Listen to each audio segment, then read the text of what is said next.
Let's be real for a second. We live in a world where everyone around us thinks they got it all figured out. We scroll through endless experts online, we binge podcasts, we load our brains with information like it's going to solve the human condition. But deep down, we all hit that wall. That moment where logic runs out and life still doesn't make sense. That's where prayer comes in. Not as some outdated religious ritual, but as one of the most underrated mental, emotional, and spiritual technologies we as humans ever had.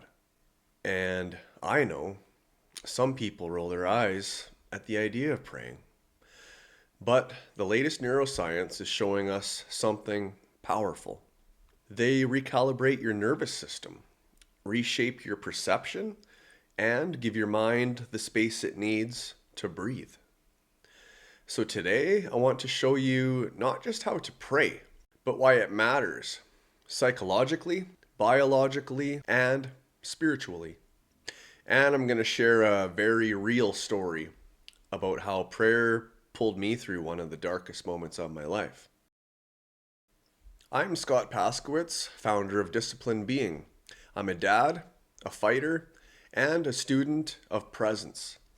I've lived addiction, depression, self-destruction, and I rebuilt my life back, brick by brick, through discipline, truth, and awareness. Here's what I've learned about prayer.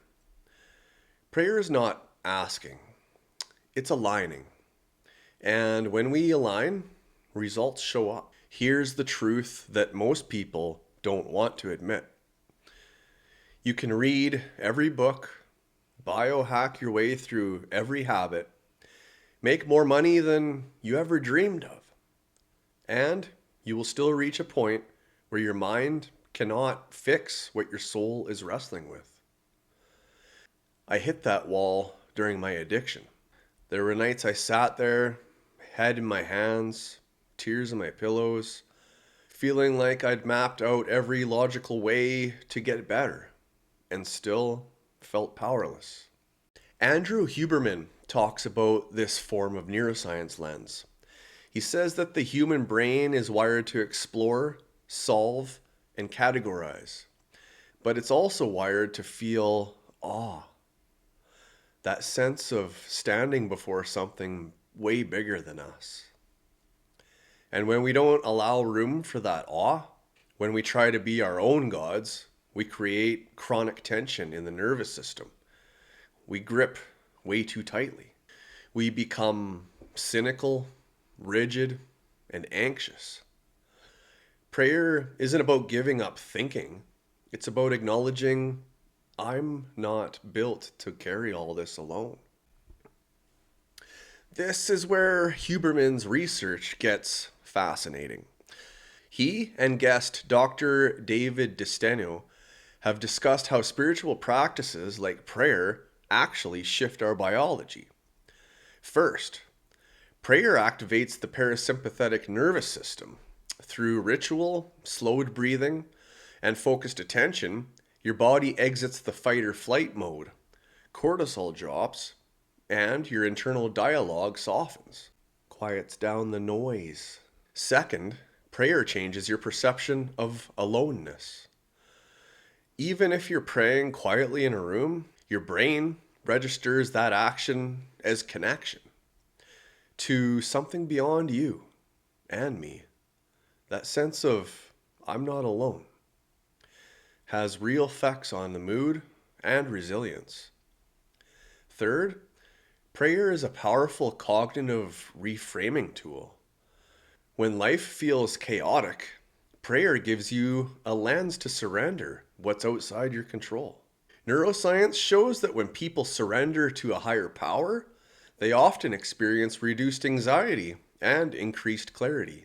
And this isn't about dogma. You don't need to check off religious boxes for this to work. Your nervous system responds to posture, focus, surrender, and connection.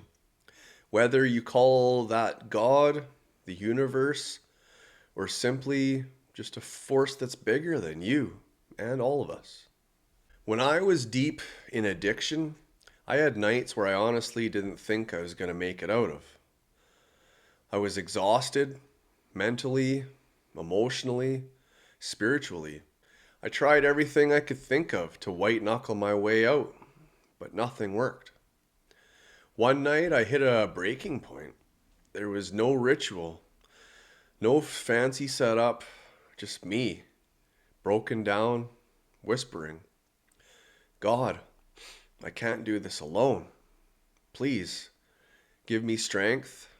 Show me the way. Show me what to do. I just needed advice. That was it. And something shifted inside of me. Not like a magic wand fixing everything overnight, but something inside of me unclenched. That tiny, honest prayer became a turning point. It gave me the strength to take one step at a time, then another, and slowly climb my way out of that hole. Prayer for me wasn't about begging. It was about aligning with something bigger than my ego and letting that energy flow through me instead of constantly fighting everything alone. So if you're wondering, okay, Scott, but how do I actually do this? Well, here's what worked for me and for many others. First off, breathe and settle. Your body is the doorway. Take slow breaths, let your shoulders drop, feel your feet on the ground, and calm physiology, open the mind. Number 2, speak honestly. You don't need fancy words, just say what's real. Ask for strength, clarity, or simple guidance. 3, keep it simple. A prayer can be one simple sentence whispered with sincerity. Number 4, end with surrender and gratitude. Say, I trust the answers will come in their time. Thank you. 5, repeat this daily. It's about putting in the reps. Prayer is like training a muscle. The more consistently you are, the more natural the connection becomes. This isn't about performance, it's about presence. Some people think faith and science are enemies. Huberman's work proves they don't have to be. Science explains mechanisms, faith embraces mystery. And in the space in between, where we stop pretending we're in control of everything, that's where humility lives. That's where real strength grows. You don't need to understand everything. Just trust in something bigger. If you've been trying to control everything on your own, maybe it's time to drop the armor for a second. Tonight, just try it. One honest prayer. Ask for strength, guidance, and clarity. Whatever you need.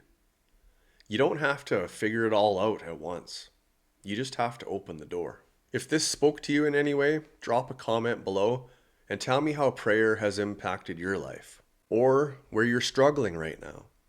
I read them all and I'd love to hear from you. And if you found this valuable, share it.